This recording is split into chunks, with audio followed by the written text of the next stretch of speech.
తమిళ hero సిద్ధార్థ్కు తెలుగులోనూ మంచి గుర్తింపు ఉంది. అతను నటించిన మిస్ యూ చిత్రం ఇటీవల తమిళంతో పాటు తెలుగులోనూ విడుదలైంది. గతంలో సిద్ధార్థ్ కొన్ని తెలుగు సినిమాల్లో పాటలు పాడారు. తాజాగా ఇట్స్ ఓకే గురు మూవీ కోసం ఆయన మరో తెలుగు పాటను పాడారు. చరణ్ సాయి, ఉషశ్రీ జంటగా నటిస్తున్న ఈ సినిమాను సురేష్ ఆనపవరపు, బస్వ గోవర్ధన్ గౌడ్ నిర్మించారు. మణికంఠ ఎం దీనిని డైరెక్ట్ చేశారు. ఈ సినిమాలోని నా శ్వాస నువ్వే అనే పాటను సిద్ధార్థ్ పాడగా లిరికల్ వీడియోను మేకర్స్ రిలీజ్ చేశారు. రాహుల్ రెడ్డి ఇన్ఫినిటీ రాసిన ఈ పాటను మోహిత్ రెహమానియా కంపోజ్ చేశారు. ప్రేమలోని ఆర్ద్రతను తెలియచేస్తూ సిద్ధార్థ్ దీనిని పాడారు. త్వరలోనే ఈ సినిమా ప్రేక్షకుల ముందుకు రానుంది.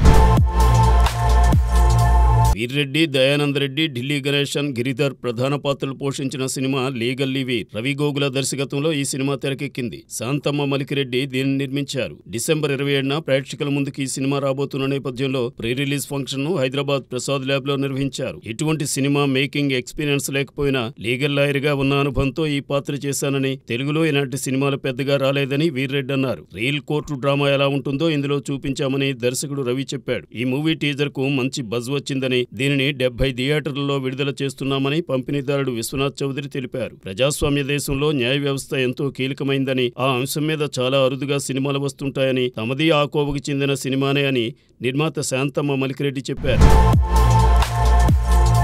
తండ్రికి తగ్గ తనయుడు అనిపించుకున్నారు ప్రముఖ నిర్మాత డి సురేష్ బాబు. తండ్రి డి రామానాయుడు చూపిన బాటలోనే చిత్ర నిర్మాణంలో తనదైన బాణీ పలికించారు సురేష్ బాబు. తన తమ్ముడు వెంకటేష్ ను స్టార్ హీరోగా నిలపడంలో సురేష్ బాబు కృషి ఎనలేనిది. ట్రెండ్కు తగ్గ కథలను ఎంపిక చేసుకుంటూ తగిన సంగీత సాహిత్యాలను మేళవించి చిత్రాలను నిర్మించారు సురేష్ బాబు. ఆయన నిర్మాతగా వ్యవహరించిన చిత్రాలకు రామానాయుడు చిత్ర సమర్పకునిగానే దర్శనమిచ్చారు. అన్నదమ్ములు సురేష్, వెంకటేష్ కాంబోలో రూపొందిన అనేక చిత్రాలు తెలుగువారిని విశేషంగా అలరించాయి. ఇక తెలుగు చిత్రసీమ అభివృద్ధికి తమ వంతు కృషి చేస్తూ సాగుతున్నారు సురేష్ బాబు. ప్రస్తుతం మునుపటి స్పీడ్ చూపించకపోయినా ఇప్పటికీ నిర్మాతగా తన అభిరుచిని చాటుకుంటూనే ఉన్నారు సురేష్ బాబు. డిసెంబర్ 24న సురేష్ బాబు పుట్టినరోజు. ఈ సందర్భంగా ఆయన నిర్మించిన చిత్రాలు బుల్లితెరపై ప్రేక్షకులను పలకరిస్తాయని చెప్పవచ్చు.